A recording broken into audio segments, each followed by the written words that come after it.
Os primeiros relatórios a respeito de Hans datam de um período em que ele estava para completar 3 anos de idade.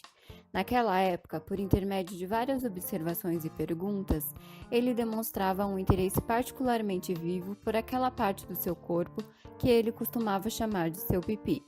Hans gostava de olhar o pipi dos outros e também de exibir o seu, tanto que observava seus pais trocarem de roupa, e certa vez perguntou à sua mãe: Mamãe, você também tem um pipi? Sua mãe responde: Claro, por quê? Hans diz: Nada, eu só estava pensando. Hans tinha grande interesse sexual por sua mãe e queria ocupar o lugar de seu pai, tendo ele como seu rival.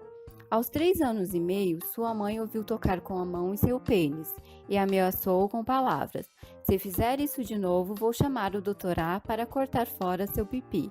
Aí, com o que você vai fazer pipi? Sem qualquer sentimento de culpa, Hans responde: Com o meu traseiro. Mas o grande evento na vida de Hans foi o nascimento de sua irmãzinha Hannah, quando ele tinha exatamente 3 anos e meio. Hans pensou: a cegonha vai vir hoje, com certeza. Nos primeiros dias, ele foi naturalmente colocado em segundo plano. Certa vez, Hans observava sua irmã tomar banho e disse: Mas o pipi dela é ainda bem pequenininho. Observou e acrescentou: Quando ela crescer, ele vai ficar bem maior. Em outra ocasião, estava na estação ferroviária e vê saindo água da locomotiva. Hans questiona: Onde é o pipi dela? Depois de visitarem um zoológico, seu pai desenha uma girafa. Hans diz: Desenhe também o pipi dela. Seu pai responde: Desenhe você mesmo. Hans desenhou um traço pequeno e então acrescentou mais um pedacinho, dizendo: O pipi dela é mais comprido. Após uma reflexão, acrescentou: Um cachorro e um cavalo têm pipi, mas a cadeira não. Assim, tomou consciência de uma característica essencial de diferenciação entre objetos animados e inanimados. Hans receia que um cavalo vá mordê-lo na rua, e esse medo parece estar de alguma forma relacionado com o fato dele vir se assustando com um grande pênis. Por trás do medo que Hans demonstrou primeiro, foi descoberto um medo mais aceitável, que era de cavalos caindo. Os dois tipos de cavalos, o que mordia e o que caía, representavam seu pai, que iria puni-lo pelos maus desejos que Hans nutria contra ele. A fim de descobrir o que lhe atormentava, sua mãe o convida para ir ao parque. Hans começa a chorar.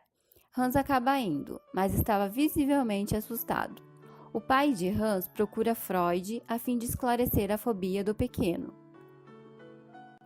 No inverno, seu pai o leva ao rinque de patinação e lhe apresenta as 2 filhas de seu amigo.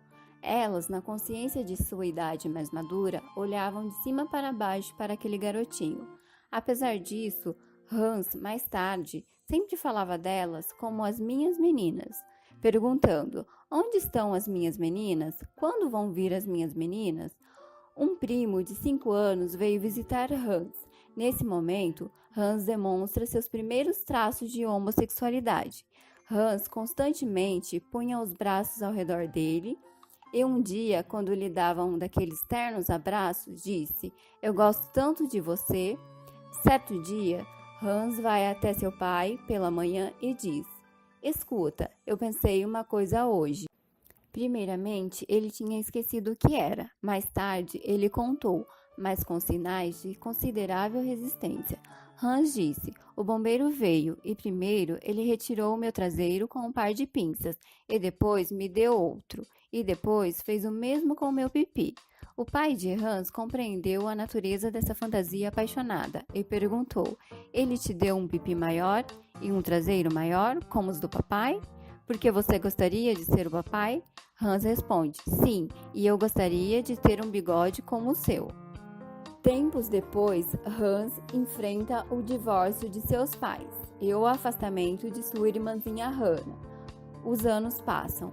Em 1922, aos 19 anos, Hans procura Freud. Freud percebeu que Hans não teve o futuro que esperavam. Hans diz que estava bem e que não sofria de nenhum problema, e que apenas sofreu emocionalmente com o divórcio de seus pais. Ao ler seu caso, Hans diz que tudo lhe parecia desconhecido. Freud constatou que a análise não havia sido preservada e que a amnésia permitiu o desenvolvimento saudável de Hans.